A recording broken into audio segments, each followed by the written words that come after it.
Welcome to money creations. இன்றைக்கி நம்ம பார்த்தீங்கன்னாக்கா பாண்டிச்சேரி பொட்டானிக்கல் கார்டனில் வந்து இன்றைக்கி மலர் கண்காட்சி நடக்குது. அதுக்கு விசிட் பண்ண வந்திருக்கோம். பார்த்தீங்கன்னா இன்றைக்கி சண்டே, இன்றைக்கி ஃபுல்லாக கூட்டம். இன்றைக்கி ஆனால் இருந்தாலும் பார்க்க கண்ணுக்கு விருந்தாக இருக்குது. நீங்கள் பாண்டிச்சேரி வந்தீங்கன்னா வந்து பாருங்கள். 2-3 டேஸ் இருக்கும். பார்த்தீங்கன்னாக்கா எல்லாமே இன்றைக்கி சின்ன சின்ன பசங்கள்லேருந்து பெரிய பசங்கள் வரைக்கும் எல்லாமே அவங்க தான் ஆர்கனைசேஷன்.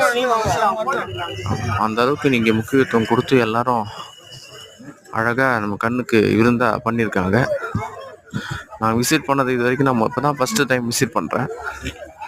நீங்களும் பார்த்தீங்கன்னா வந்து விசிட் பண்ணுங்கள். பாண்டிச்சேரி வந்தீங்கன்னா வந்து விசிட் பண்ணிட்டு போங்க. 2-3 டேஸ் இருக்கும். வந்து பாருங்கள், நல்லாயிருக்கும். பகலோட நைட்டில் சூப்பராக இருக்குது. லைட் செட்டிங், அந்தந்த பூக்கும் லைட் செட்டிங் பண்ணி நல்லாயிருக்கு. வந்து பாருங்கள். தேங்க்யூ. கீப் வாட்சிங். Keep subscribe.